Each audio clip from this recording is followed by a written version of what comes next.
What are the things that typically go wrong Yeah. in that whole process? Like as you just mentioned, perhaps it gets rejected. Yeah. What would be the main reasons it gets rejected?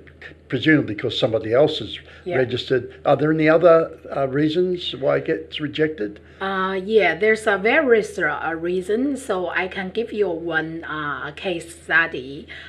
So one of the famous company, Apple, they actually had a dispute with one of the local company called ProWheel in Shenzhen. So basically, what happened was in 2000, ProWheel registered the trademark, their iPad trademark in Europe, Taiwan, and other area.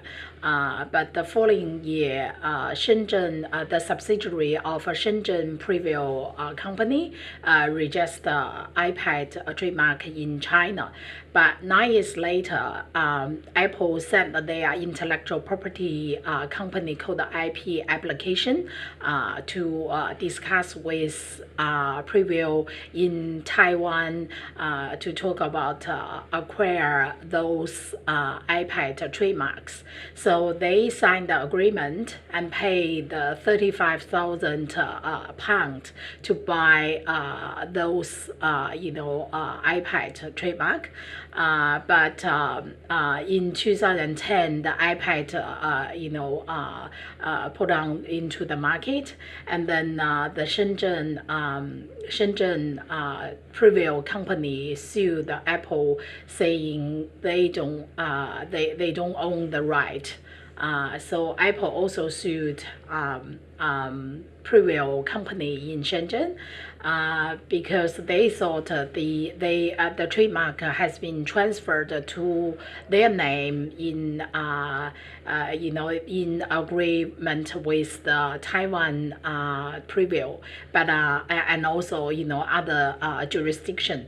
But Shenzhen said because we registered in China and we don't have transfer agreement in selling iPad trademark to you. So at the end, there's back and forth and took a long time to get at the end to mediation, and then the Apple eventually paid 60 million US dollar to reach the agreement with Shenzhen Preview company.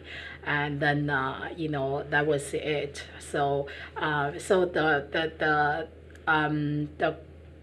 the conclusion come out from this cases is if you want to do business and you need to register your own trademark in China, and if you want to buy the trademark basically in China, you got to sign the agreement with the local company rather than the parent company or other company who actually don't own the right. So that's one of the cases happened in China. And also I also talk about we also required you got to register the transliteration of your trademark in China, because the China consumers recognize the Chinese names rather than the English letters. So the other example is chapter Rothschilds, they own the Lafayette. In 1996, they registered the LAFITE in China. And then in 2006, they realized they needed to register the Chinese name, but they wouldn't be successful to register it because someone else registered in 2007, in 2005. That's one of the Nanjing company who registered in Chinese name called the Lafay Vineyard, which is Lafay Zhuangyuan in Chinese. So the Rothschilds company actually launched the application to the TRIPS, saying they own the right. and they use the Lafayette registration as the citing trademark, and then the TRIPS actually made the decision that the argued trademark withdrawn.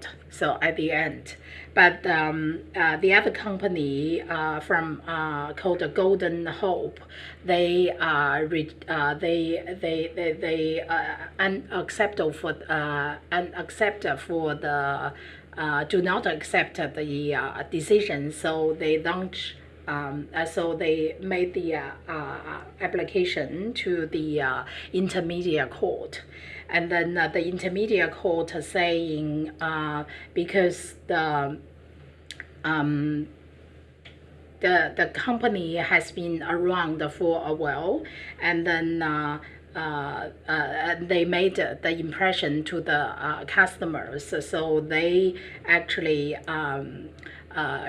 overrule the first the overall the decision from TRIP, and then the Rothschild's company feel that's unfair, so they made the application to the the Supreme Court, but at the end.